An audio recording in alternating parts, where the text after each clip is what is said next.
Me over for, if I was running for, they have me over, we buy food, we buy some signs, I give a speech. That's a contribute. We have to account for all of that because that's helping me further my candidacy. But yet they could potentially deplatform the opposing candidate. They could suppress the message, and that's just something that is somehow okay and free from that. I don't think so. I think we need to hold them accountable. Well, I think it's been done in a way that's completely unprincipled. They mentioned the Hunter Biden. Hunter Biden story was true.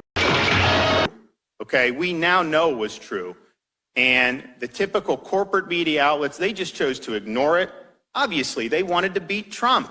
They had a view on the election. They didn't want to give it any air. So we rely on social media to go around that, not let corporate legacy media outlets control the discourse and let us speak. So you had the New York Post to run it, and you couldn't get any traction. You couldn't get any reach on it because big tech put their thumb on the scale. So that was true. What they said at the time, oh, it's a conspiracy, or it's based on hacked information. Are you kidding me?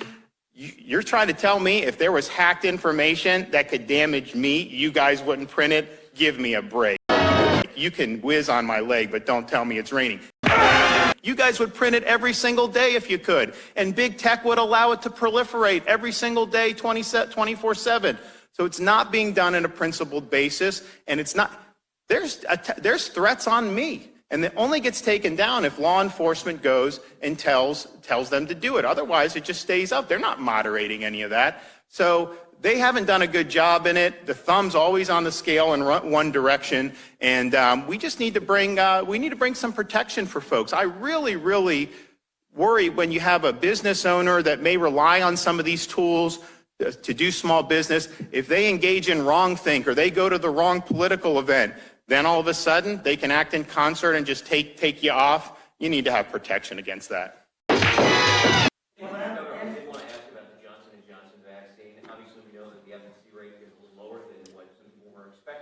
So my question is, are we going to prioritize that vaccine to maybe be less vulnerable in Florida once it's received, and then give Moderna and Pfizer to those who are more vulnerable? Well, look, I made some comments yesterday. When the headline is Johnson & Johnson less effective than Pfizer and Moderna, look, it was, in the U.S., I think it was 77%, but what they did, they averaged all the efficacy from around the world, and they came up with, I think, 66%. But that is for preventing infection. After 28 days of J&J, it was 100% effective at preventing death and virtually 100% effective at preventing hospitalization.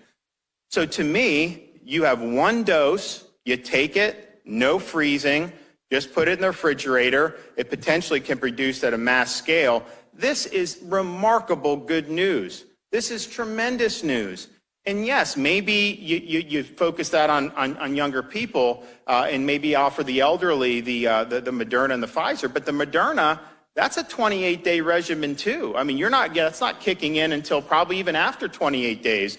So this Pfizer is really good. And at the end of the day, getting infected and being asymptomatic or having a fever for a day, I mean, obviously you'd rather not have to deal, but that's a normal malady. J&J basically takes this virus and transforms it from something that can be life-threatening to certain people to something that you will absolutely be able to deal with. Not only you won't die, but you won't even go to the hospital. So that is good news, and that's something that we really, really need to be supportive of. It was a very simple question. Why? What has gone wrong? But Governor Ron DeSantis wouldn't even let me finish asking my question. Take a listen. Governor, what has gone wrong with the rollout of the vaccine that we've seen phone lines jammed, websites crashing? There's a lot of demand. I mean, I think at the end of the day, excuse me. If I could finish my question. You just said what has gone wrong, so I'm answering the question. If I could complete the question, though. So you're going to give a speech, or you're going to ask a question? With all due respect, Governor, you asked the question. I'm going to answer it. I'm trying to finish my question. No, you're giving a speech. You asked the question. I am trying to ask you the. You're going to ask how many questions? You get 3? They only got 1 question. Why do you get 3? With all due respect, Governor, I'm just asking if I could finish my question. You didn't. You finished the question. I did not. My full question is, what went wrong with the rollout of the vaccine when we've seen phone lines jammed, websites crashing? So you're repeating your question. To complete it for you, Governor, we've seen websites crash and also senior citizens waiting overnight for the vaccine. Where was that at? We've seen it in Duval, Broward, Orange, and Lee County. And why was, like in Lee, why did that happen? Did you investigate why? That's my question to you, Governor. You're the governor of the state. I'm not the governor of the state. Okay, but you didn't investigate why that happened, like in Lee County. Why was there a big line? Did you investigate why? Could you tell us why? Because we distributed vaccine to hospitals, and the hospital said, first come, first serve. If you show up, we'll do it. So they didn't use a registration system. There wasn't anything that was done, and there's a lot of demand for it. So people are going to want to go ahead and get it. So are you saying there was no plan then from the state to make sure that senior citizens didn't wait outside overnight? So the state is not dictating to hospitals we're not dictating to Carlos Magoya how he runs his operations here. That would be a total disaster. These guys are much more competent to be able to deliver healthcare services than a state government could ever be. A lot of people in your profession who waxed poetically for weeks and weeks about how Florida was going to be just like New York.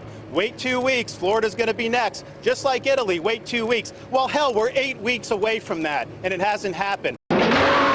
So we've succeeded, and I think that people just don't want to recognize it because it challenges their narrative, it challenges their assumption, so they got to try to find a boogeyman. Maybe it's that there are black helicopters circling the Department of Health. If you believe that, I got a bridge in Brooklyn I'd like to sell you. The Democrats are going to cry, they're going to complain, they're going to say it's not fair, but at the end of the day, it wasn't fair when they smeared Judge Bork in 1987. It wasn't fair when they smeared Clarence Thomas in 1991, who's a great justice. And it wasn't fair when they smeared Brett Kavanaugh in 2018. So I don't care what they think is fair. We're going to confirm her, and they're just going to have to deal with it.